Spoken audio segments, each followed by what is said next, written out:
Le lendemain, il vit Jésus venant à lui et il dit, « Voici l'agneau de Dieu qui ôte le péché du monde. » Jean 1, 29. Jésus leur dit, « Je suis le pain de vie, celui qui vient à moi n'aura jamais faim et celui qui croit en moi n'aura jamais soif. » Jean 6, 35. Jésus leur dit, « En vérité, je vous le dis, si vous ne mangez la chair du Fils de l'homme et si vous ne buvez son sang, vous n'avez point de vie en vous-même. » Jean 6, 53. Jésus leur parla de nouveau et dit, « Je suis la lumière du monde. Celui qui me suit ne marchera pas dans les ténèbres, mais aura la lumière de la vie. » Jean 8, 12. C'est pourquoi je vous ai dit que vous mourrez dans vos péchés, car si vous ne croyez pas ce que je suis, vous mourrez dans vos péchés. Jean 8, 24. Jésus donc leur dit que quand vous aurez élevé le Fils de l'homme, alors vous connaîtrez ce que je suis, et que je ne fais rien de moi-même, mais que je parle selon ce que le Père m'a enseigné. Jean 8, 28. Jésus lui dit, « Je suis le chemin, la vérité et la vie. Nul ne vient au Père que par moi. » Jean 14, 6. L'évangile de Jean révèle que Christ est le tout de Dieu.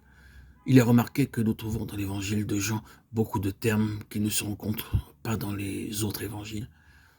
L'évangile de Jean est le plus profond de tous les évangiles. Et aussi le dernier qui fut rédigé. Il fut écrit après que tout le reste du Nouveau Testament fut composé. Les autres évangiles et beaucoup d'épîtres avaient déjà été écrits.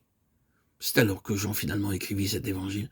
Dans cet évangile, il nous est montré clairement quelle est l'appréciation de Dieu à l'égard de Christ.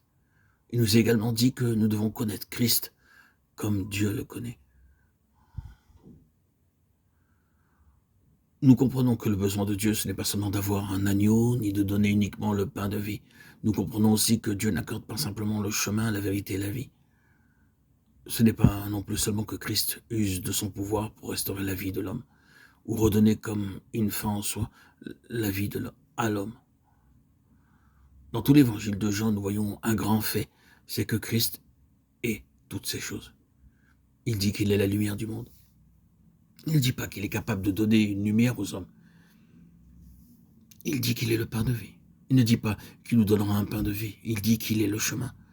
Il ne dit pas qu'il nous guidera pour marcher sur un chemin. Il dit qu'il est la vérité. Il ne dit pas qu'il nous enseignera une vérité. Il dit qu'il est la vraie vie. Il ne dit pas qu'il nous donnera la vie.